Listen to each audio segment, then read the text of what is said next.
Last का point ये है दोस्तों कि ध्यान रखना ये है कि हमारे आसपास के लोग या हम जिस लोगों के परिवेश में रह रहे हैं उनका नेचर कैसा है। देखिए, अगर हम बहुत खर्चीले लोगों के साथ रहेंगे ना तो मुझे ऐसा लगता है कि हमारे पैसे खर्च होंगे ही होंगे। बहुत जो खर्च करते हैं ना उनके साथ रहने में थोड़ा अच्छा लगता है। क्या क्या कि वो आजकल हर 10 परिवार में 8 परिवार जो है वो बस स्ट्रगल यही कर रहा है कि पैसे आते तो हैं लेकिन पैसे बचते नहीं है। अब पैसे बचते नहीं है तो उसका कुछ उपाय क्या होना चाहिए। देखिए, पैसे नहीं बचते, पैसे नहीं बच पाते या फिर हम पैसे नहीं कमा पाते हैं, इस पे मैंने तरह तरह की वीडियो दे ही रखा है। लेकिन आखिर इस समस्या का निदान हम कैसे पाएंगे।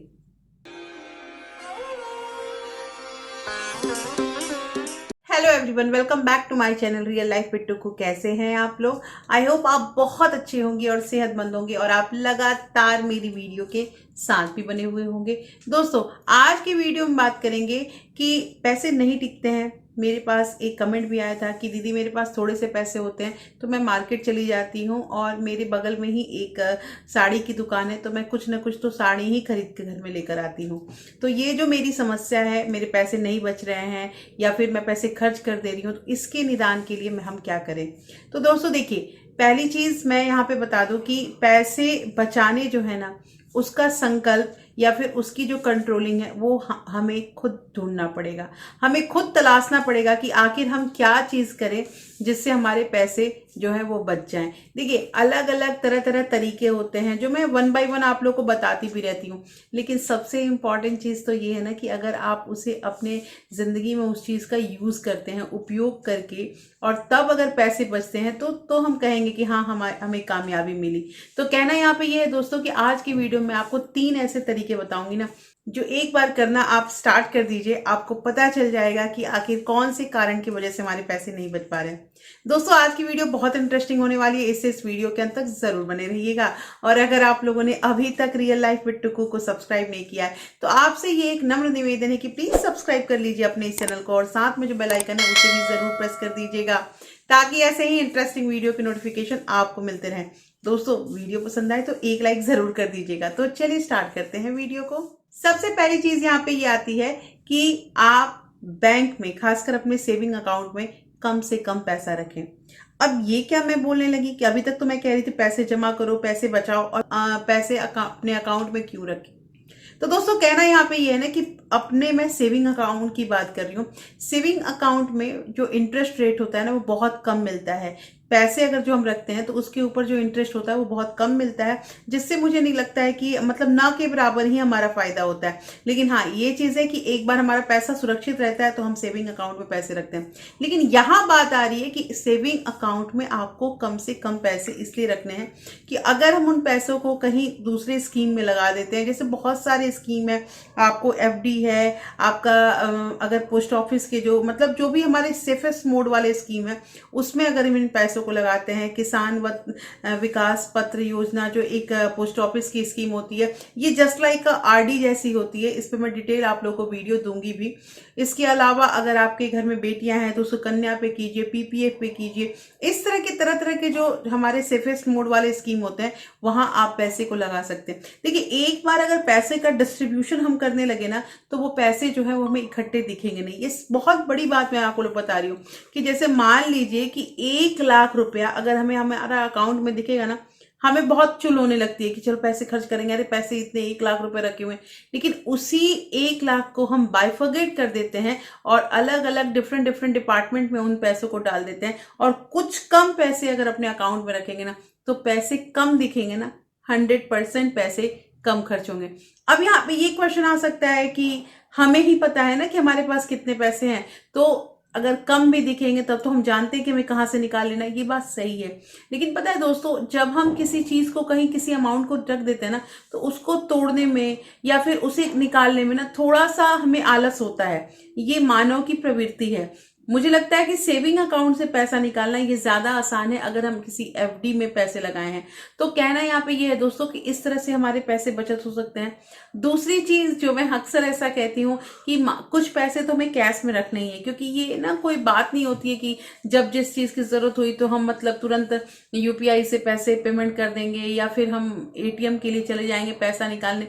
ये आजकल कोई नहीं कर रहा है। और हाँ, मुझे तो मतलब थोड़ा आश्चर्य होता है कि इवन दो मैं अगर सब्जी मंडी में भी जाती हूँ तो छोटे छोटे बच्चे जो है वो स्कैनर लेके बैठे रहते हैं, और अगर 20 रुपए 30 रुपए का भी हिसाब किताब होता है तो वो इजीली कहते हैं कि ऑनलाइन पेमेंट कर दो, और पब्लिक करती भी है।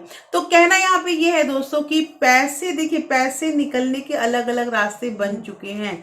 अब हमें ये देखना है ना कि हमें इसमें से कौन सा रास्ता बंद करेंगे ताकि हमारे पैसे बचेंगे। तो दोस्तों ध्यान दीजिएगा, इस मेथड को एक बार इंप्लीमेंट कीजिए और मुझे कमेंट करके बताइएगा कि क्या ये जो मेथड है ये वाकई आपके लिए फायदेमंद है या फिर ये बस हवा में बातें हो रही है।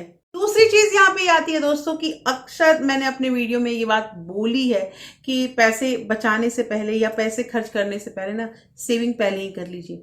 देखिए, सेविंग पहले से करने का मतलब ये होता है ना कि हम भूल जाएंगे कि हमारे कुछ पैसे जो है ना ऑलरेडी सेव हो चुके हैं, और जो पैसे हमें सामने दिखेंगे या जो पैसे हम कैश लेके घर खर्च के लिए आएंगे तो हम क्या करते हैं ना कि हम उन्हीं पैसों में मैनेज करना स्टार्ट कर देते हैं। जो हमारे पैसे बच रहे हैं उस पर किसी का ध्यान नहीं जाता है। लेकिन दोस्तों ये जो काम मैं आप लोग को बता रही हूँ ना कि पहले सेविंग करने वाला, ये बहुत बहुत मतलब मुझे तो लगता है कि ये रामबाण की तरह काम करता है। अगर हमें पैसे बचाने हैं तो पता भी नहीं चलेगा। और मान लीजिए कि आपकी सैलरी 20,000 है, 30,000 है, तो कम से कम कोशिश कीजिए कि 20,000 में 2,000 रुपये भी अगर आप रख देते हैं, अगर आपके घर का खर्चा ज्यादा है तो आप 2,000 ना रख के 1,000 रुपया खर्च कीजिए। अब ऐसे क्या होगा कि आपको जो है वो 18,000 रुपये ही आपकी सैलरी दिखेगी या फिर वो 19,000 ही रुपया दिखेगी, और उसी में आपको अपने घर का हर एक चीज मैनेज करना है। देखिए कितने इजीली बजट बनने लगेगा और कितने आराम से आप पैसे खर्च करने लगे पड़े। जब हमें पता ही नहीं रहता ना कि हमारे घर में पैसे कितने आ रहे हैं कितने पैसे जा रहे हैं, तो फिर हमारा पैसा कभी नहीं बचेगा। जैसे कई लोग ऐसे हैं ना कि अगर पूछा जाए ना कि आपकी सैलरी कितनी है, तो वो जो है ना लेडीज मोस्टली बोलती हैं कि मुझे नहीं पता, मैं नहीं जानती हूँ। देखिए, पता होना नहीं पता होना ये मतलब मैं ये आवश्यक नहीं है। आवश्यक इस चीज का है कि मुझे ऐसा लगता है कि जब तक हमें ये पता नहीं होगा ना कि पैसे कितने आ रहे हैं एग्जैक्टली, तो हम बजटिंग करेंगे कैसे। और बजटिंग जो है ना ये बहुत इंपॉर्टेंट रोल प्ले करता है पैसे बचाने में। आपके घर का जो खर्चा है वो आपने इतना बढ़ा लिया है, इतना बढ़ा लिया है कि आपके पैसे नहीं बच पा रहे हैं, तो खर्चे को कम कीजिए ना, खर्चे को लिमिट कीजिए। अब ये आपको देखना है कि आपके कहाँ कितने ज्यादा पैसे खर्च हो रहे हैं। ये कोई दूसरा आजमा नहीं सकता है, दूसरा आपको बता नहीं सकता है कि आपके घर का कितना खर्चा है। ध्यान दीजिएगा दोस्तों, एक बार आमदनी का पता कीजिए और उसके बाद अपने खर्चों को नियंत्रण जो है, कंट्रोल जो है वो करना स्टार्ट कीजिए। पैसे बचेंगे जरूर। लास्ट का पॉइंट ये है दोस्तों कि ध्यान रखना ये है कि हमारे आसपास के लोग या हम जिस मतलब लोगों के परिवेश में रह रहे हैं उनका नेचर कैसा है। देखिए, अगर हम बहुत खर्चीले लोगों के साथ रहेंगे ना तो मतलब मुझे ऐसा लगता है कि हमारे पैसे खर्च होंगे ही होंगे। बहुत जो खर्च करते हैं ना उनके साथ रहने में थोड़ा अच्छा लगता है। क्या क्या कि वो मतलब अपने ऊपर खर्च करेंगे तो कुछ हमारे ऊपर भी खर्च कर देंगे, मतलब हमेशा रोज जम के खाना पीना ये सब चल रहा है, बहुत अच्छा लगता है कि मौज चल रही है। लेकिन पता है आप कितने दिन तक किसी दूसरे का खाओगे। एक दिन तो आपका टाइम आएगा ना कि आपको भी खर्च करना पड़ेगा। तो कहना यहाँ पे ये है दोस्तों कि हम किस परिवेश में रहते हैं ना इस पे भी डिपेंड करता है।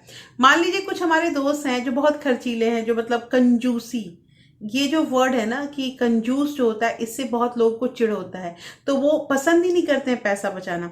और ऐसे लोगों के साथ अगर हम मार्केट चले जाएंगे तो थोड़ा सा ध्यान दीजिएगा और गौर कीजिएगा कि आपकी हालत क्या होगी। क्योंकि यहाँ तो मैं आपको लगातार आदत लगा दी हूँ पैसे बचाने का और अब आपके पैसे बिल्कुल हवा की तरह उड़ रहे हैं। तो कहना यहाँ पे ये है दोस्तों कि मैं यही कहूंगी कि अगर आपके फ्रेंड, या हम चेंज तो नहीं कर सकते ना ऐसे दोस्तों को, तो ये करना है कि आपके दोस्त अगर आपकी बातों को नहीं सुन रहे हैं तो आप अवॉइड कीजिए कुछ दिन उनके साथ बाहर आना जाना। देखिए, पैसे बचाने हैं ना तो थोड़ा सा तो कष्ट करना पड़ेगा। अब ये कष्ट हमको ये बोलेगा कि अब दोस्ती भी तोड़ना पड़ेगा, नहीं, दोस्ती वोस्ती नहीं तोड़ना पड़ेगा। आपको आपका नेचर चेंज होने नहीं देना है। आपकी का नेचर अगर सेविंग का हो चुका है तो आप कोशिश कीजिए कि उस नेचर को जारी रखें। तो दोस्तों ये जो मैंने आपको पॉइंट बताया ना, ये पॉइंट वीडियो का सबसे इम्पॉर्टेंट पार्ट है कि हमें सोच समझ के अपने अगल बगल में या जिन लोगों के परिवेश में हम रह रहे हैं उसका संगत बनाना चाहिए। तो दोस्तों कैसी लगी आज की वीडियो में जरूर बताइएगा। होपफुली ये वीडियो आपको अच्छी लगी होगी। अच्छी लगी है तो प्लीज लाइक शेयर सब्सक्राइब जरूर कीजिएगा। और हाँ दोस्तों, अगर आपके किसी फ्रेंड्स और फैमिली को ऐसे वीडियो की जरूरत है तो आप उसे ज्यादा से ज्यादा शेयर भी कर सकते हैं। फिर मैं मिलती हूँ आपसे ऐसे ही एक इंटरेस्टिंग वीडियो के साथ। तब तक अपना प्यार और सपोर्ट ऐसे ही बरकरार रखिएगा। Thank you. Thanks for watching.